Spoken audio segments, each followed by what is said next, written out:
continúan las consultas en torno al caso Yacyretá, así que Ramón, tenés todavía mucho espacio disponible para otro programa. Un puntito más y te dejo en paz, Javier. Yo te decía cómo se financia rápidamente el Añacua, y yo te decía con la factura. Entonces los consumidores de la energía de Yacyretá la van a financiar. Sin embargo, si te fijas un poquito en el punto que dice pago de la compensación por territorio inundado, va a comenzar a pagarse en el 2023 al Paraguay, en 10 cuotas anuales e iguales. Es decir, el tiempo que media entre el 2019 y el 2023 es el tiempo de construcción de la represa. Paraguay también va a contribuir. Bien, nos ocupamos de Minotauro. ¿Cómo es que le capturan en Camboriú, Osvaldo? Por lo visto recibieron informaciones precisas los policías de Punta Poná, porque fueron policías federales de Punta Poná que viajaron hasta Itallay. Itallay es una ciudad cercana a Camboriú. Pidieron refuerzo y se dirigieron directamente a un complejo de lujo que está en la zona de Camboriú. Lo tomaron efectivamente farreando. Estaba farreando con un grupo de personas. Su esposa estaba en otro apartamento descansando. Bueno, y en esa circunstancia lo detuvieron a él, lo detuvieron a otros miembros de su grupo. Y a estas horas continúan los procedimientos en el estado de Santa Catarina, porque por lo visto se extendieron en esa zona, fueron a veranear, es la primera información que tuvieron, y la policía recibió esa información precisa para caerle allí, en ese lugar. ¿Por qué Minotauro se aleja mucho de su territorio? Yo creo que se sentía muy seguro, Javier. De hecho, que esa seguridad él la tenía hace mucho tiempo, lo hablábamos fuera de micrófono hoy, él tenía 2 cédulas paraguayas, ¿no? La primera, que a propósito por eso está procesado, por esos documentos de contenido falso en territorio paraguayo, no por narcotráfico o lavado u otro crimen. Imagínate vos, uno era a nombre de una persona nació en 1967 y otro en 1984. ¿Y quién es Minotauro? Minotauro es una persona que se formó dentro del grupo de Jorge Rafat Othmani. Hay que recordar que Jorge Rafat Othmani fue el segundo hombre fuerte tras Fat Yamil en la zona de Pedro Juan Caballero. Era una persona que manejaba Pedro Juan Caballero y tenía excelentes relaciones con las autoridades de seguridad de nuestro país. Era una especie de policía de la zona de Pedro Juan Caballero. Por eso había una suerte de control, pero a cambio él tenía que manejar sus negocios en ese punto del país. De alguna forma él fue aprendiendo el negocio en esa zona y llegó un momento en que Jorge Rafat es eliminado, como estamos viendo acá en el atentado, por ejemplo, en aquel famoso atentado del 15 de junio de 2016, y empieza la disputa por la frontera. Los primeros que disputaron fuertemente esa frontera fueron Jarvis Pavão y Elton Leonel Rumich, alias Galán. Pero los dos salieron de circulación, uno porque fue extraditado a Brasil y el otro porque fue detenido en Brasil. En Río de Janeiro. En Río de Janeiro. Y se forma una suerte de anarquía en ese lugar. A ver, ¿Minotauro entonces era una especie de heredero de Rafat o no? No, no heredero. Él aprendió el negocio. Aprendió el negocio. Sí. Eso sería lo más correcto. ¿Y es cierto que se llevó aparte de su séquito de amadas? Le llevó a una de las amantes de Rafat. Se quedó con una de ellas. Y entonces empezó a emprender camino, pero ¿quién era el obstáculo? Seguía siendo Jarvis. ¿Por qué Jarvis? Porque Jarvis dejó una estructura en Pedro Juan Caballero. Y a partir de allí empiezan todas esas matanzas que estuvimos relatando el año pasado y que inclusive se extendió hasta el 1 de febrero. Hace poquito mataron a Héctor Gustavo Fariña Argaña. Acá justamente nos preparaste una descripción en los casos en los que se ve involucrado. El primero es el asesinato de Laura Casuso. La abogada, que no solamente era abogada, en realidad participaba de la estructura de logística. Era muy importante en la estructura de ella. Era su representante ante la organización de Jarvis Pavão. No solamente litigaba ante el Poder Judicial. No. De hecho, ella no se la conocía tanto litigando. Tenía su estudio jurídico que litigaba para las causas de los narcos, y entre ellos Jarvis. Pero más se la conoce dando instrucciones.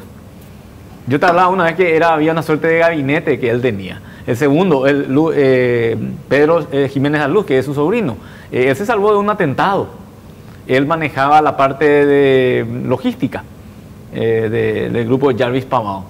Después estaba Jonathan, que es otro de los sobrinos. Francisco Jiménez, alias Chico. Y Jonathan Jiménez. Este es el tío. Sí, ¿cómo caen Chico. ellos? Porque cuando estaban preparando la venganza por el ataque a Pedriño, a Pedro Jiménez, el que vimos hace un ratito. La detención en Punta Poná. Sí, la de Punta Poná, cayeron con un arsenal. ¿Y quién le hacía caer? Y era el mismo Minotauro que por lo visto tenía contactos tanto con la policía brasileña como con la policía paraguaya. De a poco iba desbaratando esa estructura y se iba consolidando al frente de esa organización.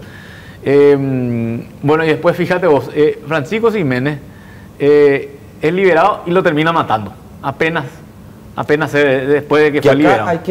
y este no es un justificativo, que en realidad la ejecución de Chico, que es el tío de Jarvis, Sí. que es uno de los gerentes de la red, la ejecución se da a pocas cuadras de la Policía Federal y de los militares brasileños, Claro. en territorio de Ponta Porã. Eso demuestra cómo él manejaba manejaba la información y le manejaba las autoridades.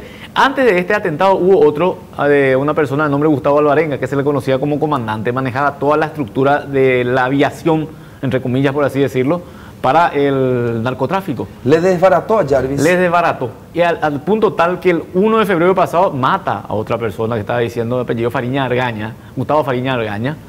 ¿Qué va a pasar ahora que Minotauro es detenido o es capturado? Yo creo que Tiene que ahora... cumplir una condena de 30 años en Brasil. Sí, no, el Minotauro ya no vuelve más acá. Es Se más, perdió no- su laberinto. Sí, no puede Excepto ser. que se escape de la cárcel de Brasil.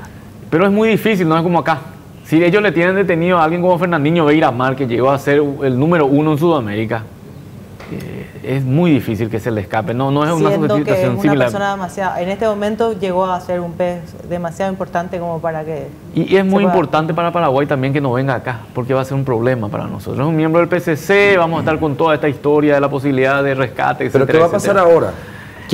¿Quién es el líder? ¿Cómo se va a gestar eso? Hoy nos decía Iván, estábamos hablando en Crimen y Castigo, se recordaba de Clemencio Gringo González. Es el peso pesado que todavía sigue vigente. Pero ¿cuál es el problema de Clemencio Gringo González? Aparte de que ya lo tienen muy bien identificado, está enfermo. Entonces, toda una incógnita, ¿quién realmente puede pasar a tomar la posta en la zona de la Mambay? Y fíjate lo que estamos hablando, Javier. ¿Quién va a tomar la posta? No estamos diciendo, por fin el gobierno Ya va a poder terminar. consolidar su organismo de seguridad y va a eliminar la mafia. No, todos Yucio están me pensando admitía quién va a hoy, tomar liderazgo. Yucio, el ministro, me decía, no, va a haber más enfrentamientos porque acá se van a definir liderazgos y territorios.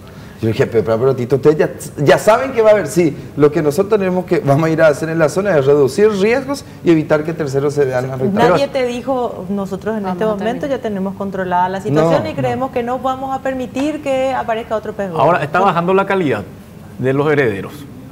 Porque Rafat de alguna forma fue heredero de Fayamir. Tuvo su visto bueno para tomar la posta. Pero Rafat no dejó el heredero. A Rafat le traicionaron. Se le fueron encima, entre Jarvis y Galán. Y ninguno de los dos tuvo la capacidad de sostener un liderazgo en esa zona. Terminaron siendo eliminados en poco tiempo ambos.